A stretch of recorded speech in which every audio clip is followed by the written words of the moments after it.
Professor Shawari's contribution to sustainable science, ethics, and education have inspired generation of scholars in Pakistan and beyond.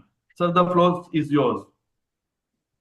Thank you, Faisal, and with apology with all my friends because I have to parallel, I have some other things. So I just want to take 8-10 minutes from you to say my part of things, and then hope I will be listening all of you while in the car. So I requested that I maybe give on the slot so that I could share my few words with you, and then we'll hear all the intellectuals much better than me. Jamil Khan Sahab, Professor Shahbaz, Adnan Badran, and from Kazan friends, so I will be listening to you. So what I'm going to talk to you is the role of universities in this slogan that UNESCO has for this year. You are listening to me and you can see my screen, I hope. Yes, we can hear you loud and clear. Yes. Thank you, sir. So the role of universities to carry on this slogan of sustainable and peaceful world.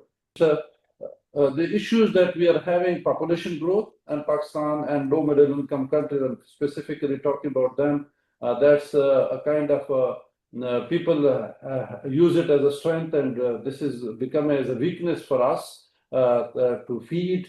They are malnourished and many other things that are happening. So this one growing population that we have to cater and look after them. And then when we talk about science for development, so the primary hubs of the research and development are the universities. Unfortunately, in developing countries, they do some good research, but when it goes to innovation, then we miss the link. So that's what we will be talking about, because research, I don't need to say to all of you, in medicine, in agriculture, in clean energy, etc., are for sustainable development goals. Every year, the universities can play a role and a driver of innovation policy and global problem solving. That should be what they should have. Give you some examples of my field of biotechnology. Like now you can test the cancer with just spit and in minutes. So these are the advancement that we are having. Then the blinds can see now. The smart lenses are coming up. And then the speech restorator, muscle stimulator, etc., smart pills, for example. And even China and some other labs are working for eternity, to have human for the whole, they will never die, they are trying. So these are the things that are happening. And then on an ignored side, which I would call it medicinal plants, my lab is mainly working on them. Now, recently, we can, have tissue engineering, your knees, when you get old, it has pain, you can have scaffold, we call it. And that will be resembling your body tissue. We have tissue culture within your knees, and this will work. And this is a business of now, last year, $1.5 billion US, it's still going on. So, of course, the science for peace and diplomacy, what we can, keeping aside our personal issues, fighting, etc., science can be used for diplomacy. We can have evidence-based policy. We can talk about nowadays, I was just hearing last night, AI assisted kind of a vlog. And so this is the science that is helping us. But we should not ignore the key challenges: mass poverty, inequality. We have a lot of growth in 300 years, but shall I say that the wealth is in few hands? 26 individual has more money than 50% of the bottom population of the world. So that is what is inequality, and we need to somehow address it. So then we, of course, environmental crisis, economics, violence, and dual use of science, etc. Poverty and terrorism in our part of the world. Main part, we say sometimes we bracket it with religion, but believe me, it's finance also. Because I belong to a tribal area, and now people are very few, they can sell their son for a few $100, and that can be used for any misadventure. So that's another issue that we all need to address: the hunger, poverty, and things that diseases, poor man diseases, infectious diseases. These are the issues that we have to. So if we look at the global burden of disease, there are a lot of issues that we still need to talk about. But the triad of troubles in the world, I talk about now global: obesity, conflict, and mental illness. The youth, That is what we need to address, all of us together. So the case study, for example, there are many things that were done because of science. Green revolution is one example. We had multifold of the crop yield in the last 3-4 decades that we are getting now in the developed world, as well as in Pakistan too. So that is what, and the youth bulge, I will just take one example. For example, 41% of the world population is below 25 years of age. This can be a bomb for you. You can feed them, or you can use it for positivity. So this is what we all have to address. And this is not a small thing that you should be doing on the modern labs, and you need a lot of billions of dollars in the universities. For example, this is an example of Chinese who got a Nobel Prize just using medicinal plants and having some drug for malaria, for example. And this plant is in Pakistan, mainly distributed in the northern part of Pakistan, Tunisia. So these are the things that even if you don't have money, we can do something by recording indigenous knowledge, taking it forward, etc., etc. So the core function of university is education and training, fundamental research, but the last part, innovation and outreach. So that is where we all have to work together to take it forward. And when we talk about the SDGs, if you talk about quality education, if you talk about good health, if you talk about climate change, if you talk about industry innovation, every year university is involved. Look at the percentage I have given in the brackets. That this much, contribution is of specifically when we deal with the SDGs. So, of course, there are challenges too, like funding gaps. Some universities have named, they get it, but still, we have brain drains, and people probably say, oh, we will get dollars out of it. Come on, man. We will do something for them in the country so that they could contribute here. And politicization of science. This is one of my favorite words. When you talk about science, this is like the old era, when scientists were killed. When they said this is something, they say, oh, this is against the religious. In Christianity, I shouldn't name it, otherwise tomorrow people will come with the stones to, So that is also one of the things. So, but the ethical responsibility, finally, science is a beautiful gift to the humanity. We should not distort it. We should be really working on it.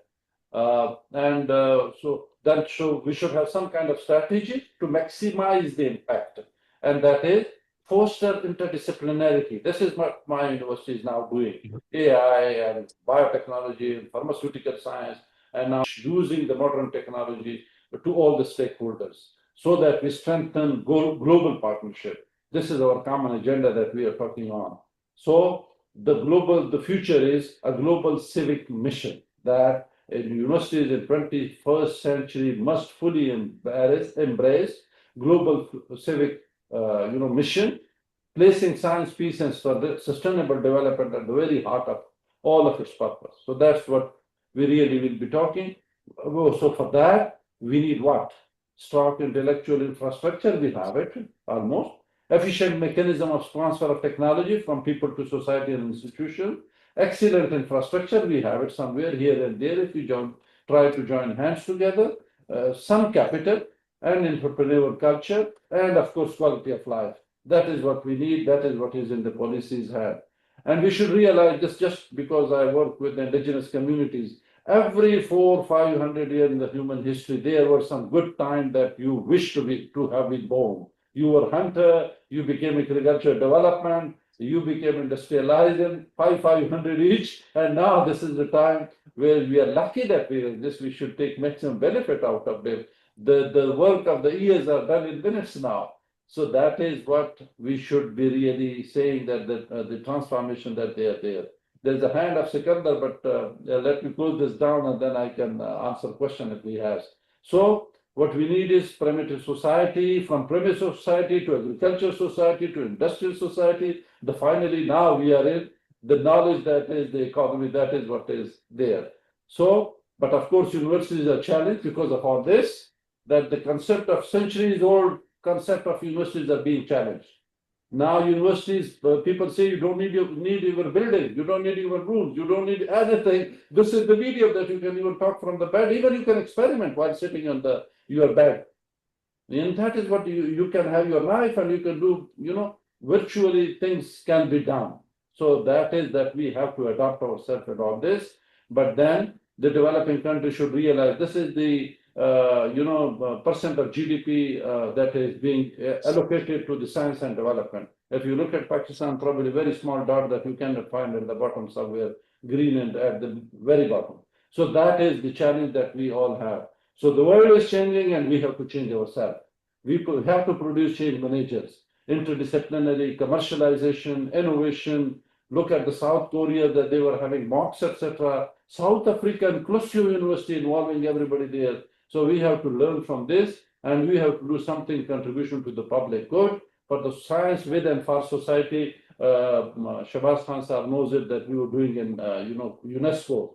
We were taking and we were together in Jakarta when he was there, etc. And now even in Beijing. So we have to educate the next generation leaders to take science for the benefit of society, and that universities are the center, that they will influence the public, the society. They will be having all this, have to play a role. For that, universities have to have effective governance within the university.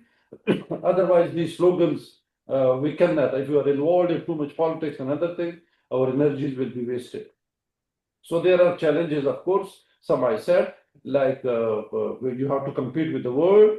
Then the public, civic kind of activities become smaller. So that is that we have to, the future challenges that we are faced with, we have to work all together.